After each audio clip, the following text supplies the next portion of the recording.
All right, good morning, everyone. It is 10 a.m. Singapore time anyway. People may be elsewhere, so I'm just letting you know we'll be starting soon. I'll start again. I'll start up in just about 1 minute. I'll wait for a couple more people to get in, and we'll start 10:01.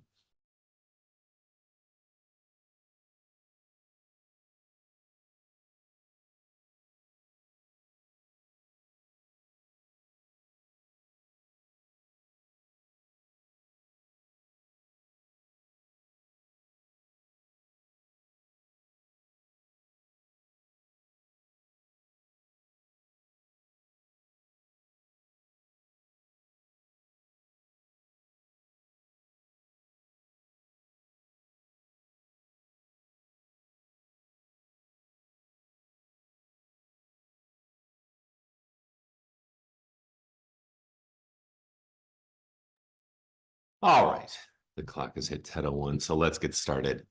Welcome, everyone. Welcome to our Digital Outlook 2024 webinar on this beautiful 31st of January. I will briefly go through what we're going to talk about today and who we are. And then I will get to the main content, which will last about 50 minutes. And then we will have a Q&A session afterwards. And so I believe we are dropping questions into a Q&A box. I'm not so familiar with the Q&A box, but I presume it'll be fairly easy for you to ask questions. We'll line them up and try to answer them at the end of the presentation. Okay, so first of all, I'm just doing introduction now. 50 minutes for the webinar, and then we'll try and do about 10 minutes of Q&A. We'll do our best. So who are we? Who are we? Well, I'll introduce myself shortly in the main presentation, but I want to first of all tell you a little bit about ClickInsights.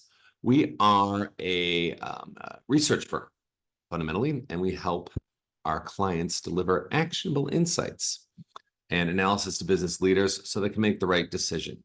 We also hold events and work on lead generation campaigns. And so we help businesses do all sorts of things, mostly around digital, but also sales as well. And we have a sister organization, Click Academy Asia, which delivers digital marketing training courses, both public and customized. You can find out more about us at clickinsights.asia.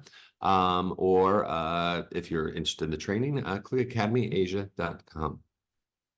All right, now let's get started with the webinar. And again, any questions which come up, please put it in the Q&A box and I'll answer them at the end. Hello, everyone, and welcome to the ClickInsights Digital Marketing Trends and Predictions 2024 webinar.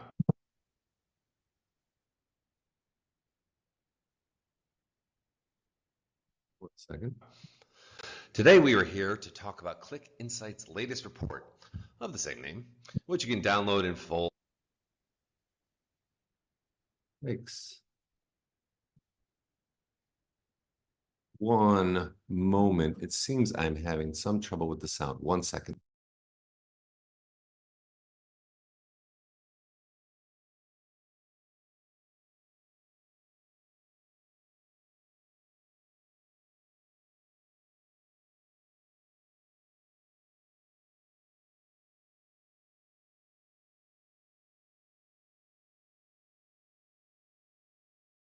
Okay, just gonna try one more time, and if not, I will run it live. I'm just checking to see. 1 second, I just need to check my monitor here.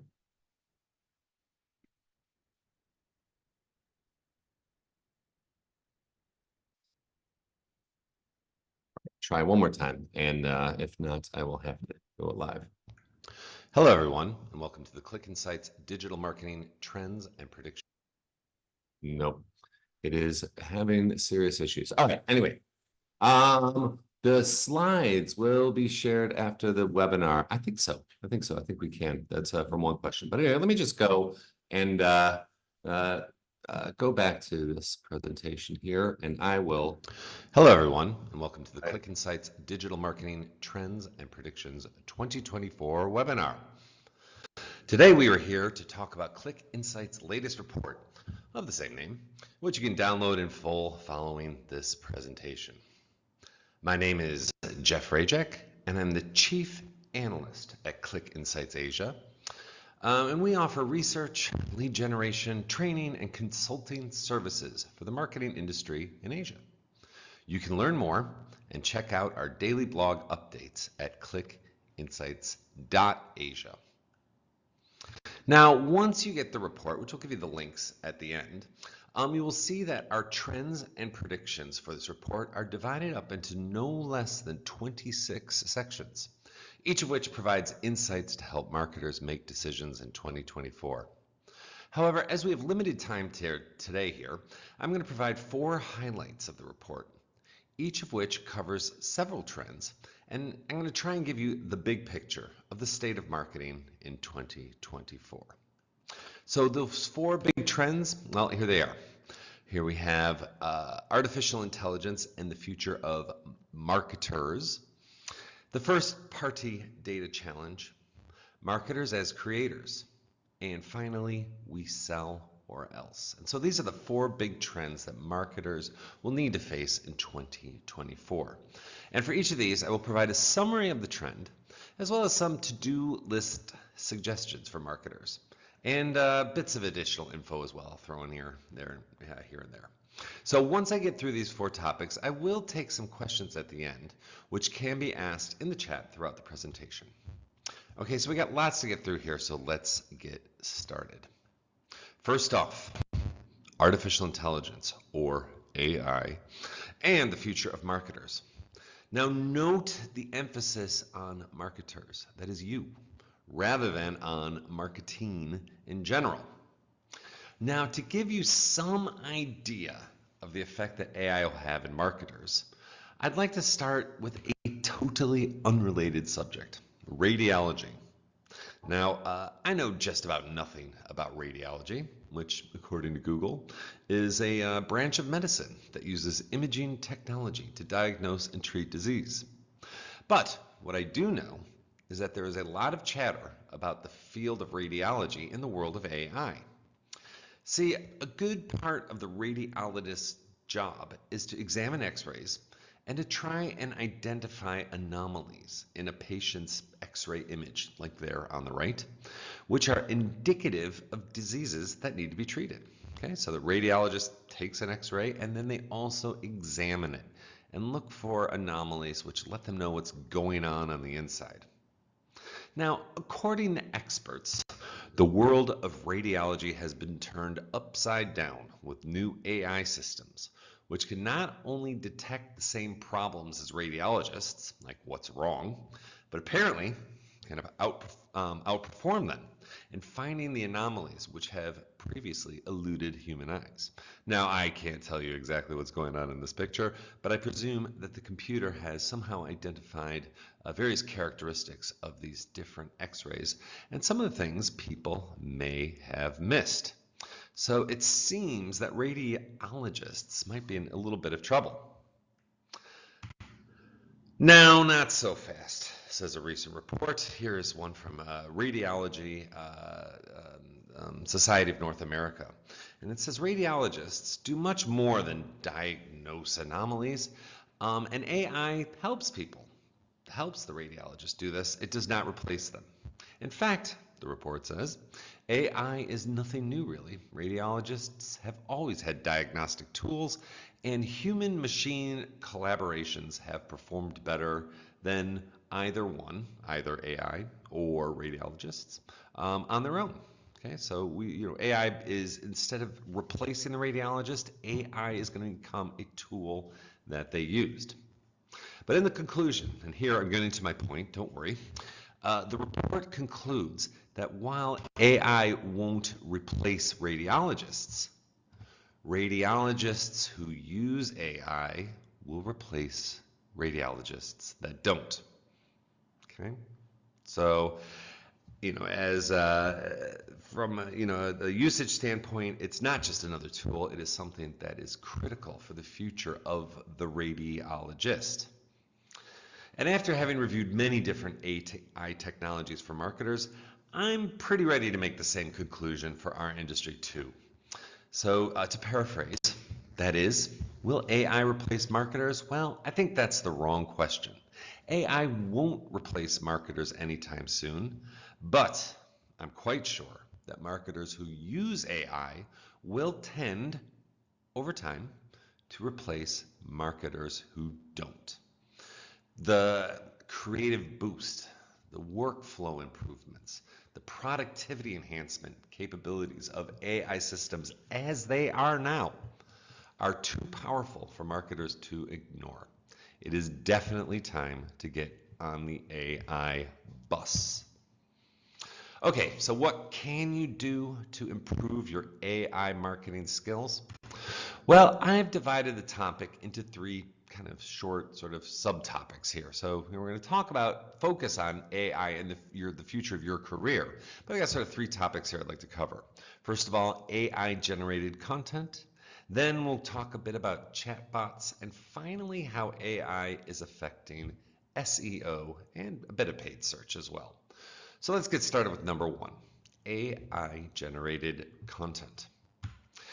And you'll see in the report, once you get it, that our report covers this topic in two ways. We have an AI trend, number 3, AI generated content, and a video marketing trend, number 5, AI generated videos to become more common. And here's a brief summary of these. So for AI generated content, well, it can generate a large amount of content. That is, AI can generate a large amount of content with a lot less time and fewer resources than people. I think we all know this. Just to reiterate this, that it is a big productivity enhancement. And while it's not the best content, in 2024, companies will use it for a variety of content needs that I've listed there, articles, reports, etc. And we will predict also that a lot of marketers will take the next step this year and at least experiment using AI to make one of the most time and resource consuming types of content, which is those marketing videos. Okay, so that's the summary of the trend. What can you do? What can you do to get started? Well, first off, if you haven't already, log into all the major AI platforms. Now, I'm a bit biased to Copilot on Edge, the one in the middle there, because apparently it uses ChatGPT-4, the more advanced version, but I think all three have provided me something useful. So the free ChatGPT and Google Bard as well. Then you will need to learn how to prompt each of the platforms effectively. Now you can start literally with create a marketing campaign to sell your product to your audience in order to get a large amount of content from each of the AI content generation engines. And when you get that large amount of content, you will very quickly see the strengths and the weaknesses of each of the platforms. And then you have to review that output to see how you might get better output. Okay, so that's really the first step for AI generated content. Then for next steps, well, I recommend to keep trying to get better output. Lots of blog posts out there. You can read about other people's experiences and learn how to improve your prompts for different types of marketing. So social media may have a different prompt that you ask it for. So give me social media posts, but there may be ways to do it better. To get AdWords or Google Ads type ads would be another way. Maybe you can have it write different content that highlights different SEO keywords. These sorts of things. You work on your prompts to get better content out of it. And then you can go use AI for more than content generation. So I'm saying ask AI about all aspects of your marketing campaign. Ask for suggestions for features, advantages, benefits that you can use for a new or existing market. Maybe ask it a little bit, what some of the market needs might be, how you might position yourself in a market. All these things you can ask AI. And look, some of you got to take with a grain of salt, but I've been surprised at how good the answers are. And so look, none of these will necessarily output great stuff, but is definitely good enough for idea generation and getting ad and website copy. And then I would say, again, try out a tool for AI generated video like Synthesia. in order to understand what is possible right now with very little effort, actually. So do try out all these things. Now, one thing I didn't mention here, I didn't put in the slide, is that I would do all of these before even considering to subscribe to one of the paid for platforms like ChatGPT 4 or one of the marketing AI workflow software services. There's several out there who claim to be able to make you a better marketer in seconds. I would first get to know the underlying platforms before spending any money. Because in my experience so far, the biggest productivity gain with AI tools is by improving your prompts, not necessarily with the tool. So first of all, get familiar with the tools. And then of course, there's always possibilities to use platforms to help you along the way. All right, next we have chatbots, which is mentioned no less than 4 times in the report in areas such as online advertising, e-commerce, AI, and then of course you see maybe at the bottom there we have a special chatbot section of the report. But what is the overall trend summary? Well, first of all, chatbots finally work to a reasonable sort of level, sort of way that maybe you actually go, wow, this thing actually works after so many years of trying. So we can all be thankful for that. So first of all, chatbots work. Let's sort of just leave it at that. Wonderful thing. Now, the other thing that our report finds is that consumers like them because they get quick answers out of them. I think they like it certainly better than calling somebody, and maybe even better than chatting somebody initially. And then, of course, businesses like them because they improve our customer experience without the business having to spend a lot of money. Wonderful. And then finally, the other trend I would say is chatbots have a long runway for future developments, meaning that there's all sorts of things. Once we get them working, once they're up and running, there's all sorts of great things we can do with them in the future. And so, we recommend getting to know them, getting to know more about them, not only because they will solve problems quickly, which I think they will, but they also have a lot of potential for future developments. So, how can you get started in this new world of chatbots? Well, first off, you can spend a few minutes making one for yourself. It's very easy to do. You can just upload a PDF to one of the many PDF to chatbot services available, such as ChatPDF, and then test it using common questions your customers may ask. Now, on the right, there's an example. I uploaded a manual for a set of high-end speakers, and then the resulting chatbot with just one document was able to pretty well adequately answer a few basic questions. I mean, it couldn't do a lot, but it certainly could ask me, what is the warranty? Where can I get support? How do I set up Bluetooth? These sorts of things were all easily accessible in a chat format, which, a lot of people like when they're looking for customer service. So I would say, it wasn't amazing, but it certainly was a lot better than what we've seen in the past. Now, you'll test these questions, and for sure you'll see some answers that aren't that great, or maybe it slightly hallucinates, or goes, I'm sorry, I can't help you with that. And what you can do is you can upload additional PDFs to try and get some better or sort of more specific answers. Now, once you have a good idea of the capabilities of a simple chatbot loaded with a few PDFs, then I suspect you will probably want to get more out of it before launching it to the public. Now, how would you do that? Well, first off, you can review commercial solutions at a site called g2.com. They have a section there about best chatbot software and a whole bunch of people from the industry commenting on it. And then you can see what other people who are in your position see about what technologies are currently out there and how well they work.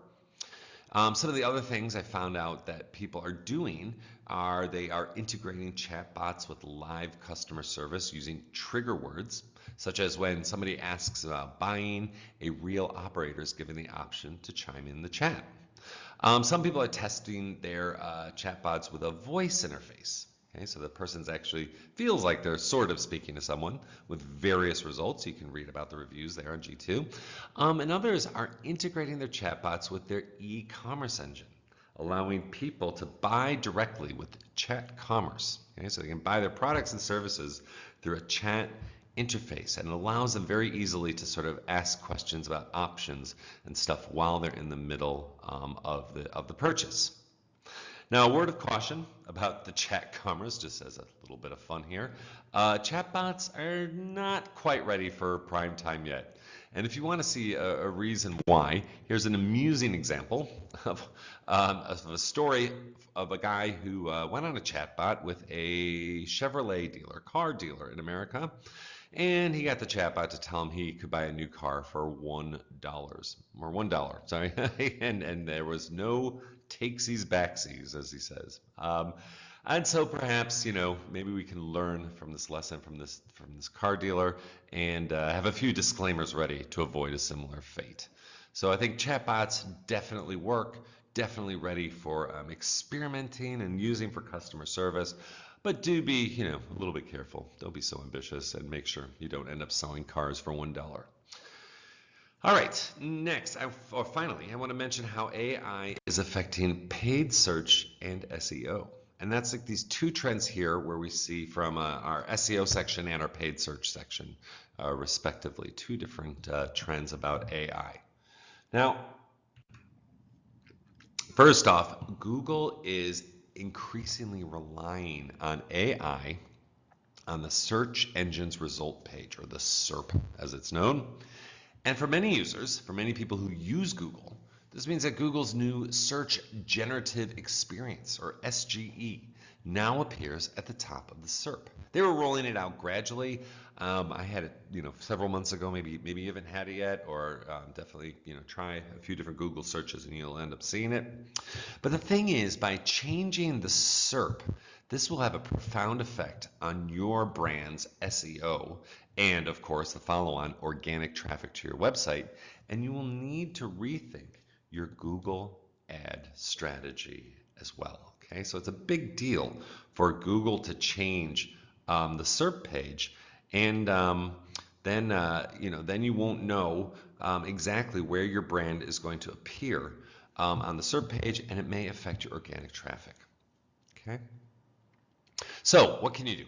Well, let's see. So to prepare for this change, first of all, you need to review a list of search terms which you have long relied on to drive organic traffic, and test to see whether they appear in the SGE, the search generative experience at the top, instead of linking to your site. Now, what do I mean by that? Well, for example, on the right there, I asked Google for gifts for 8-year-olds. And instead of getting the usual listicle of here's the best gift for 8-year-olds, clicking through to other websites, at the top, Google gave me an SGE response first. You can see it up at the top. Generative AI is experimental, but here you go.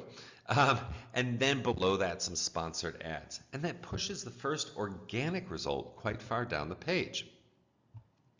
Now, during your review, you may find that your brand is appearing in SGE, in which case you need to think about what the follow-on search will be like, so that you can build pages to capture what I call the second search. For example, here I've opened up the gift ideas for 8-year-olds, and we see that we have a Lego gets Klutz Lego Gadgets is displayed at the top of the SGE.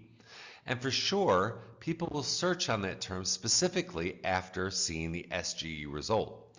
So you want to make sure that searchers who do this on their second search get to a product page for that item.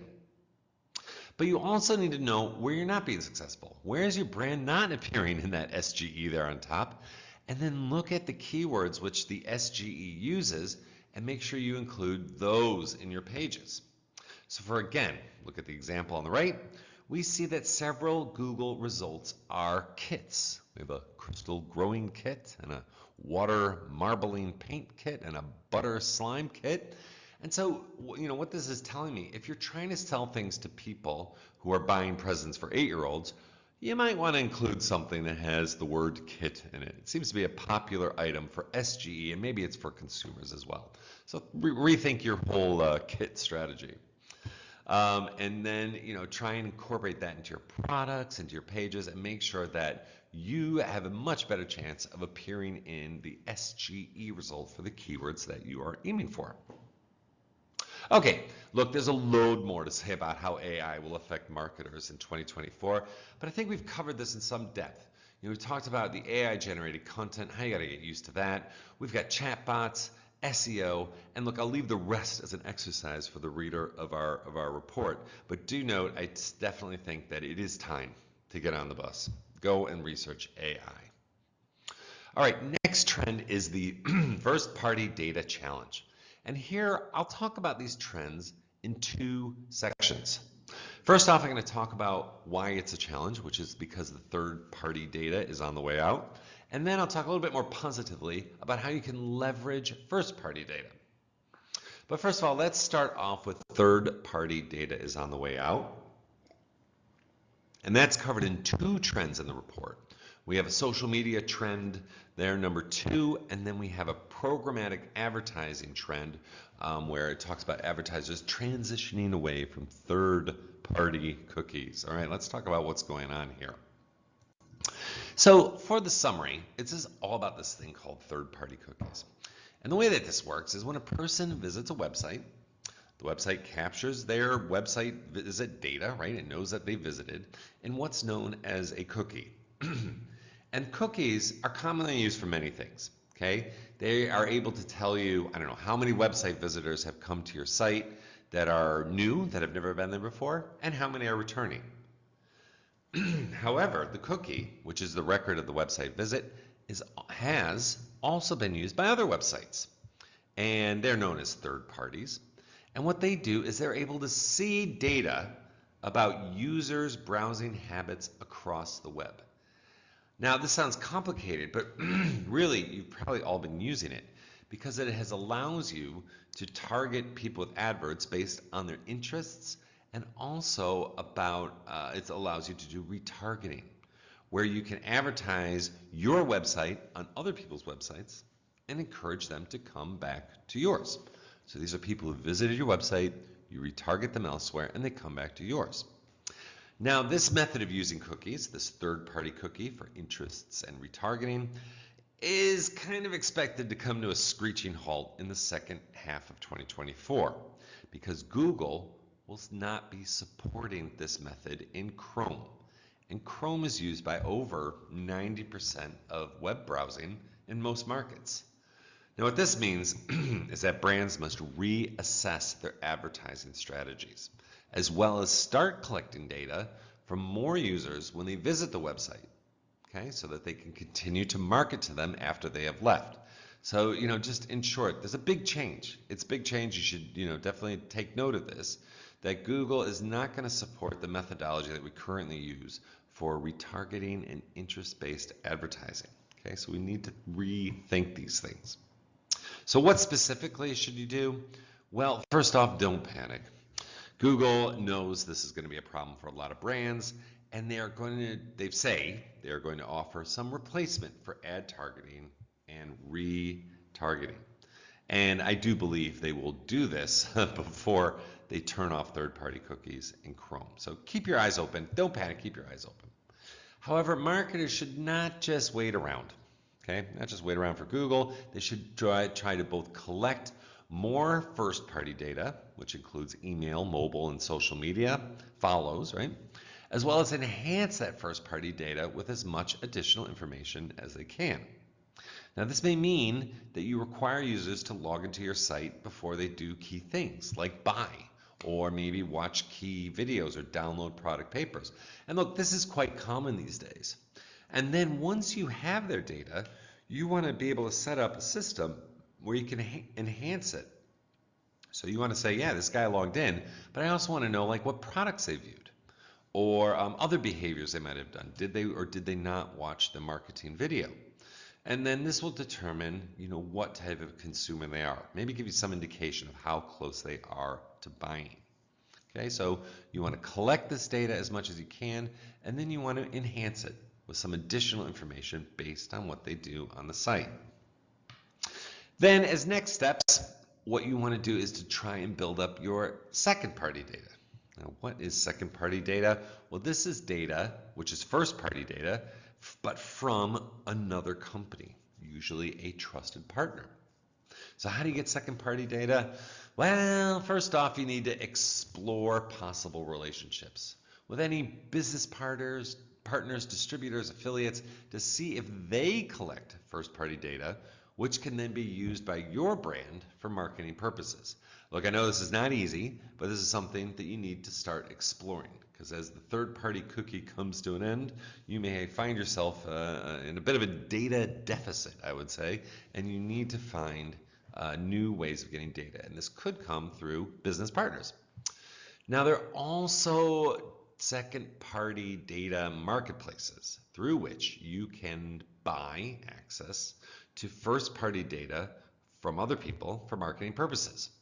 Big vendors in this space include Salesforce, Adobe, and HubSpot, but I'm sure there are also many other regional data providers which a good agency can put you in touch with.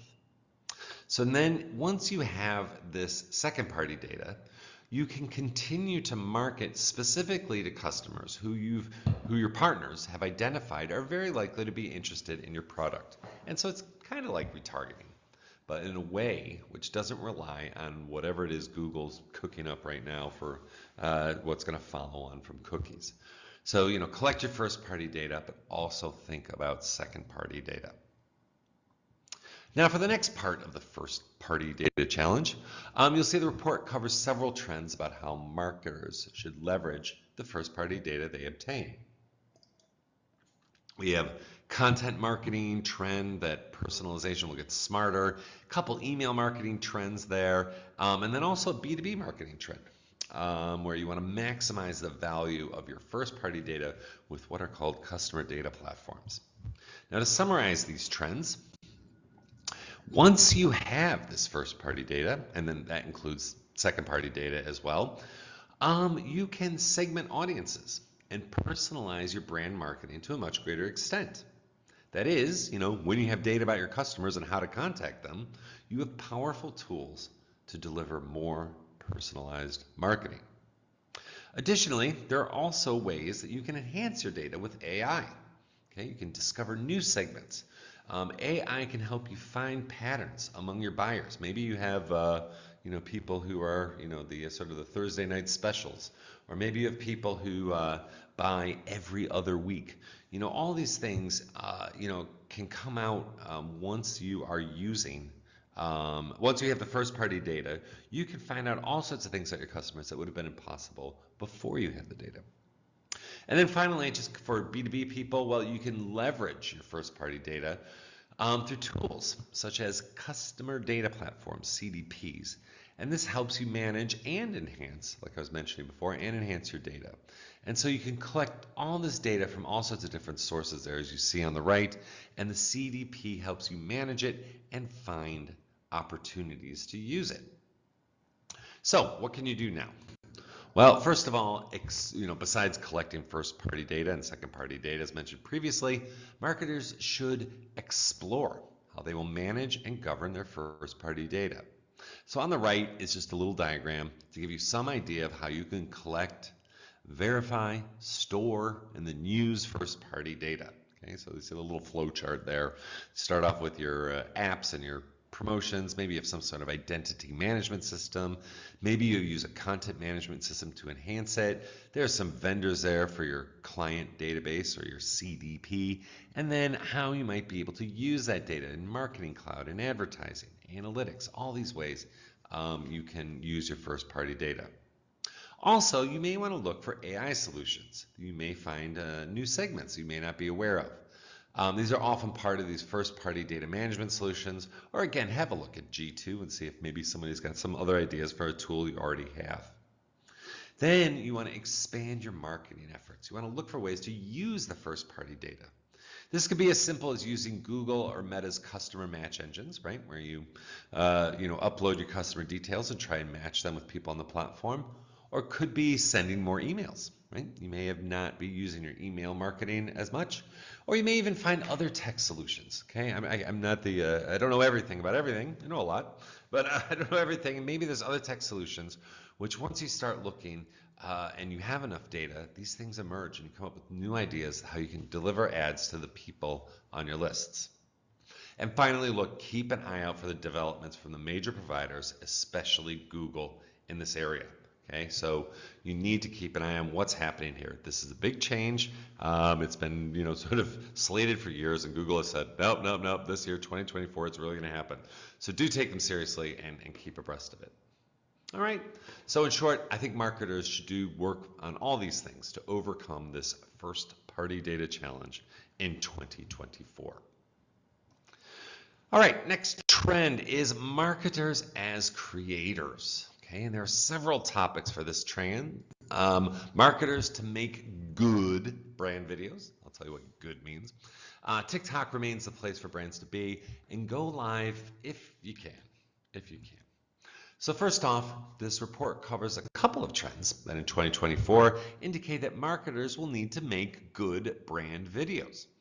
Okay, online advertising trend there, brands turn into media houses, and a content marketing trend, video content to go mainstream. Now, what exactly do I mean by good brand videos? Well, what I mean is that digital platforms are improving. Okay, they're getting better. All of the things that we've gotten used to as marketers are improving all the time. And now they provide marketers with so many opportunities to produce high quality content for their audiences. Consumers, however, have made it clear they prefer video. They prefer video, and for marketers to reach these consumers, they will need to be like a video production media house to take advantage of the opportunities. You cannot just get away with your normal some guy in a suit reading doing a PowerPoint or, covering your, some sort of presentation at some sort of sales convo. No way. You got to get out of those things and make some videos which match the platform's capabilities.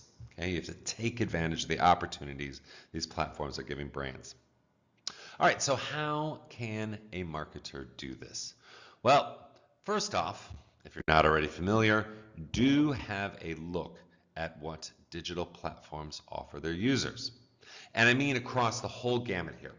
Facebook, Instagram, TikTok, X, LinkedIn even, right? Take all these platforms. And I suspect that after you take a look at these, okay, for example, there on the right, for example, Instagram, you are likely to find that your current library is not taking full advantage of what is on offer.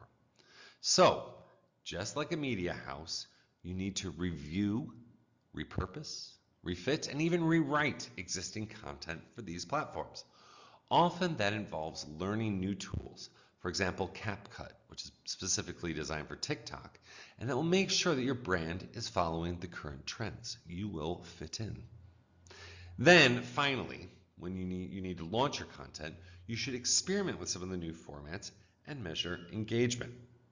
And I think that I can say almost without exception that when I've worked on projects which update content for new platforms, the results have been positive. You update content, you make it better for the platform, you will get better results. Now, if you're looking for inspiration, if you're not really sure where to go, well, you can find it everywhere. So in a few moments, I was just able to find a couple here. We have BurgerKing.sg on the left, which is a TikTok channel for the well-known burger brand in Singapore, and it's been completely handed over to a creative group who posts all sorts of strange and interesting content representing the brand. And you can look at this and go, okay, what's working and what's not working? And then on the right, there's Food Panda, also in Singapore, which has more or less integrated their Instagram feed with their office life. Okay, here they're giving some sort of promotion for Chinese New Year.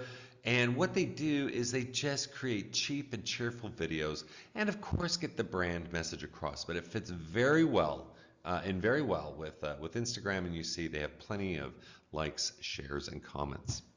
And so I encourage marketers to take another look at what they're doing and to try and make good videos. All right? Don't just make any videos, make good videos which take advantage of what the online platforms offer now.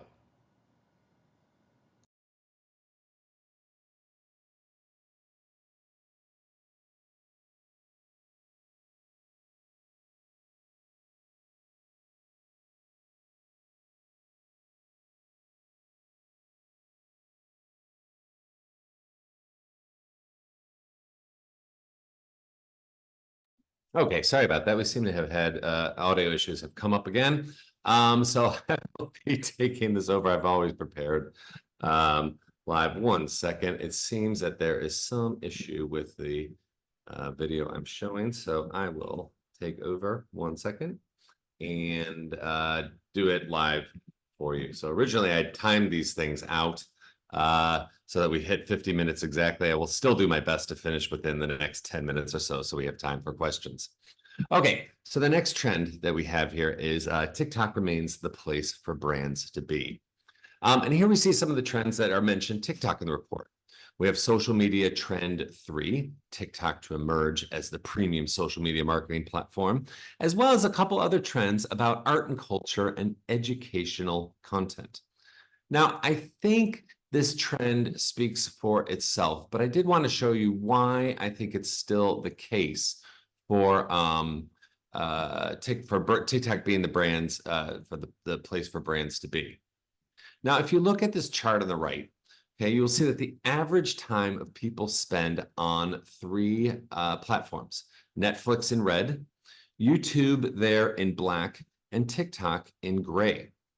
And I think what is important here is that TikTok has gone from being YouTube's poor cousin, okay, there on the left, way down below in the gray, to surpassing it in 2021 and even approaching long form content platform Netflix in 2024.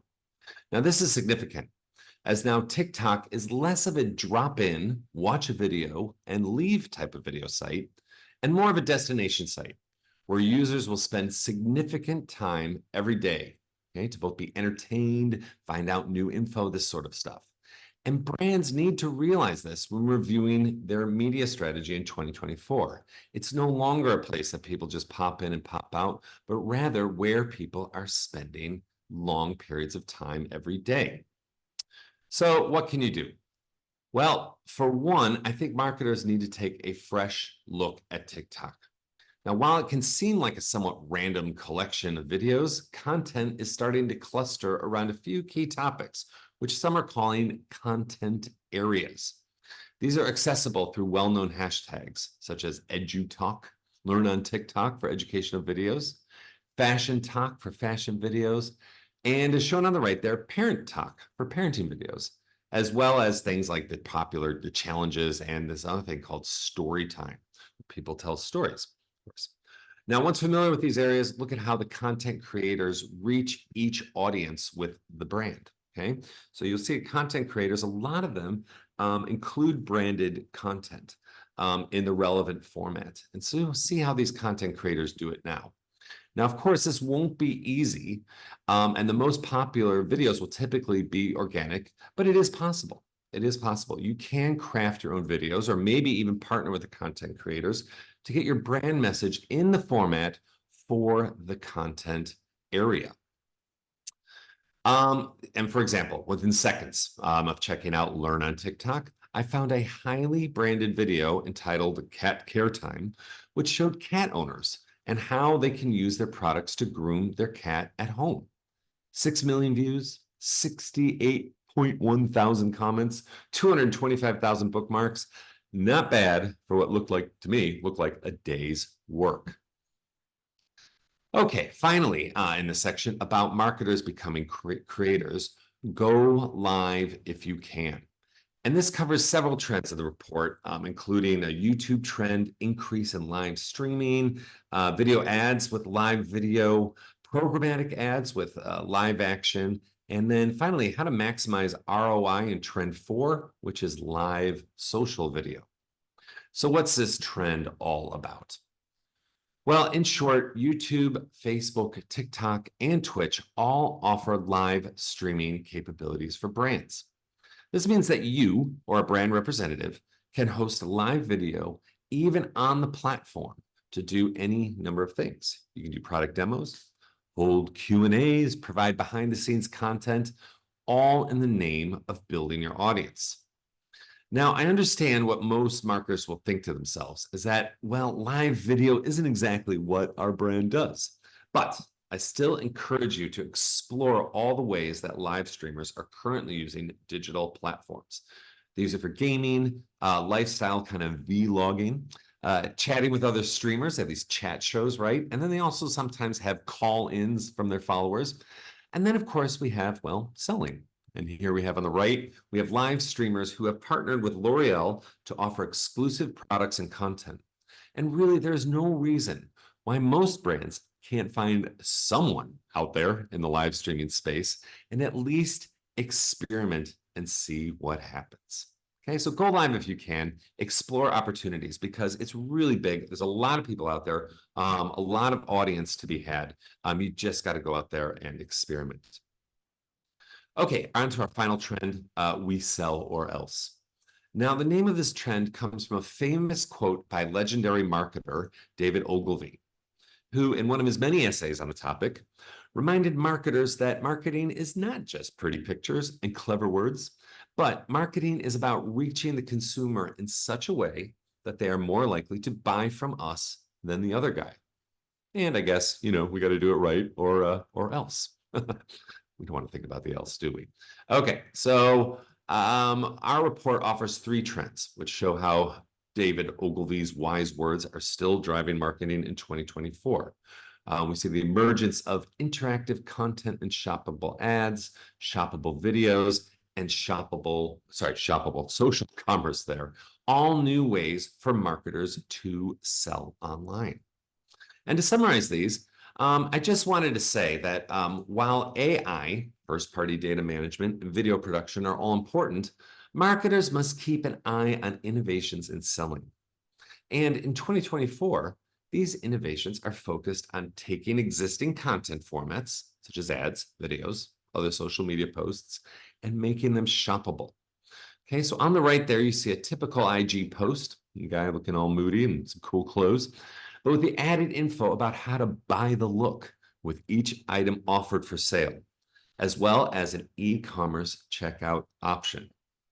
And look, while there's nothing revolutionary with this approach, I think these shoppable ads have been around for a while, but the trend is that platforms will be expanding what is on offer to everyone, including things like augmented reality try-ons, 360-degree product shots, and of course, as we see there, on-platform click-to-buy.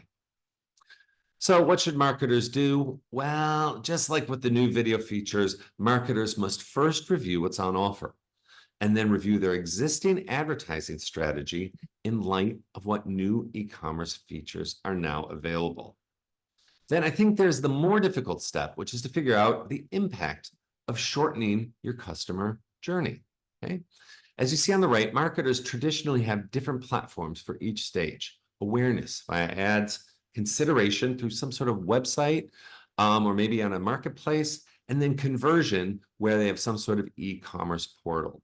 However, the trend is that, that these will all be in one place when you have a shoppable video. And so before you go all in on this tech, you need to ask yourself what will happen to the brand if all these stages are combined on one platform. Is it the best option to make e-commerce as friction-free as possible? Or are you losing out on cross-marketing opportunities? Are the platforms providing the right customer experience? Or is your brand losing some of its impact by using IG or TikTok for e-commerce as well as marketing? Okay, these are not easy questions to answer, and I think you will have to do some pretty careful measuring to know the answer. But our report suggests that marketers need to start considering this question seriously in 2024. Okay, we're just about out of time here, but I just want to sum things up. First off, in 2024, marketers need to start reviewing how they can start using AI and avoid being left behind. They need to take a look at AI content generation, including video, experiment with chatbots, and assess how AI integrated with search will affect their SEO and SEM. Secondly, marketers need to face the first-party data challenge and realize that many of their ad strategies may simply not work come 2025. Keep alert as to what Google will offer to replace third-party cookies, but at the same time, collect first-party data, see if you can get some second-party data relationships going, and then think about how you will manage and leverage the data you collect. Third, marketers need to become creators. Explore video on new platforms and see if you can emulate the success that creators are enjoying now. Specifically, look at for TikTok content categories and experiment with live streaming if you can get away with it. And finally, don't take your eye off the ball. Continue to think how we can use digital platforms to sell. And specifically using new technologies, we can use it to shorten the customer journey, but do be familiar with the impact that these innovations will have on your brand in 2024. Okay, one moment. I just need to pull up our final slides here, which I have shortly. One second. And it seems that I have a few questions. Ooh, not this one. There we go. QA session. Okay, so we have a couple answered. I just want to go through the ones that we've answered quickly already. Will we share slides? You may look at the webinar ClickInsights YouTube channel for this presentation. And do we provide TikTok marketing training for IG, TikTok, and LinkedIn? Yes, we have Fast Track TikTok marketing course, and we will also shortly be having a digital marketing boot camp. Question, do I see TikTok and IG as relevant and effective for high ticket items such as real estate property sales? Since the crowds are young people, can we get sales from these two platforms, or is Facebook still more effective? Okay, so my view on TikTok and Instagram is yes, absolutely, they are effective for high. We have somehow, there we go. Yes, it's still TikTok and Instagram are still relevant for high ticket items. Now, the reason is a few reasons. First of all, TikTok does not, and IG does not just have young people. We've seen demographic reports which show that many older people also use TikTok as well. The other thing to take into consideration is that the customer journey is long and complicated. And you may find that people who are watching TikTok and IG this year are actually tomorrow's customers. And so do get out there, get brand awareness, let people know about what's currently on for sale, start discussing with them, and you may find that maybe they're not your customer today, but they may be your customer next year. Okay, next question. Any guides, tools we can leverage to create chatbots? Okay, look, I'll be honest here, it's complicated. And the first step is to do the PDF. Upload a PDF of, just create some PDFs of all of your sort of marketing materials, upload it to a chatbot and test it, to Chat PDF and test it out first of all. That's the first thing you have to do. Secondly, if you find that you want to do it, then I'm afraid you're going to have to find a provider because the technology is not easy to get it right. And you have to have the technology as well as having sort of the testing workflow to make sure you don't end up in the same place as that poor Chevy dealer selling your products with no takesies, backsies for $1. Okay. Elaborate on the changing trends and demographics and behaviors of various platform users. Well, I think that, for the platform users, there certainly has been a major change in that we see that things like Facebook for sure, X, LinkedIn, all an older audience, and the younger audience are not yet picking it up. Now, I think that it's a bit premature to say that these platforms are only for older people because, things change all the time. People may not need Facebook while they're seeing their friends every day, but when they get into their 20s and they start drifting, suddenly Facebook becomes a great place to share memories and things like that. And so, I'd say, maybe overweight your older advertising, Facebook, and your professional advertising on LinkedIn, but don't, forget about the younger audience also being there as well. Now for TikTok and IG, again, I think that we can overstate how important that how unimportant it is for older people. Older people do use these platforms. Maybe not Snap so much, but certainly IG and TikTok. And so again, do take in consideration that the people who are TikTok and IG users today, young professionals, and will soon be parents and older professionals. And so don't miss out on all these opportunities. As I say, and then you look at something like Burger King or Food Panda, they're for everyone and they've got to be on all these platforms. And so, have a look and see what these guys are doing, and just try and emulate some of the creative styles that they use. Another question, similar, does marketer have to be on all major social platforms? No, not at all. I think what I've found is with other customers is they find their sweet spot. What's working for them? And then they try to do some sort of cross-platform sort of content where, maybe they're doing videos and they're showing them both on TikTok and Instagram. But if if Facebook, your corporate page isn't working for you anymore, it's fine to just do an occasional update, Happy Chinese New Year, Happy Valentine's Day, whatever. And not use that as your focus. I do think that we're all under limited resources and we need to focus on the platforms that are working. How do we know it's working? Well, I would be a bit careful of counting on clicks to websites and conversions for marketing. I would broadly look at how many people are we reaching? Is there any engagement at all? And I think engagement died a few years ago, certainly before COVID, maybe during COVID. But I think with TikTok and IG now, brands are seeing a resurgence of interest in brand related content as long as it has something to do with the platform. Okay, it's got to be creative, a little bit wacky, ask for engagement, these sorts of things. And then I think it's worthwhile to invest in these. But yes, don't keep hammering away at something that's not working. You can just keep a token amount on every platform and then focus your efforts on ones that are working. Okay, reasonable cost per lead for TikTok and IG. Okay, so the trouble with getting cost data for these platforms is that they are largely, anything that you find out there will be provided by an agency. And obviously agencies really do want you to invest with them, and they will tend to show you that the cost is lower than maybe what it is. Unfortunately, there's really no better way than to just get out there and to try and get leads on these platforms. And then in a few months' time, you should get good enough data so that you know approximately what it's going to cost you on an ongoing basis. My experience is that is that once you have 3 or 4 months data, you have a pretty good idea, and it's unlikely to change drastically. Of course, things are seasonal.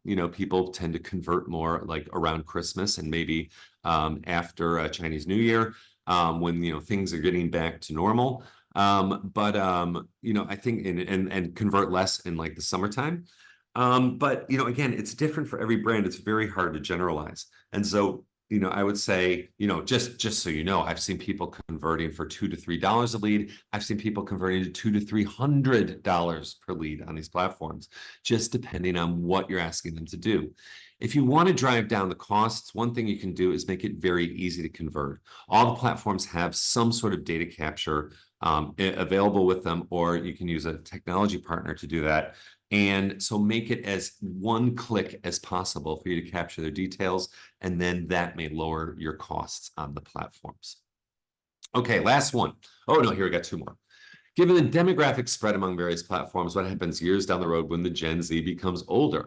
Yes, of course. So I think, the great example I have of this is, I was talking to somebody who was a Rolex marketer. Okay, I'll just leave it out there. This is many years ago. And they were sponsoring a kids tennis tournament. And I was like, why on earth are you sponsoring a children's tennis tournament? Surely, this is not like your target audience. And he said, yeah, well, because you put the idea in their head when they're kids, and they all become 30 or 40 one day and need a Rolex. And I was like, that's a very good point. And so, I now look at some of these luxury marketers who maybe are putting things in very unusual places because you have to become familiar and get to know the brand so that when they do have the money, you are, in their cat, you are one of the members of the category when they shop in the category.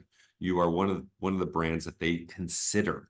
Okay, so I think it's all very good, even if you're not getting great leads and great conversions off of the Gen Z type media like TikTok. Start going there and start providing them some info about your brand so that when they do get older, they are become customers. Okay, last one. Yeah, my agency always tells me they are doing a good job to get leads at a very low price, but you're not sure how true it is unless you change agency. I know this is a huge problem.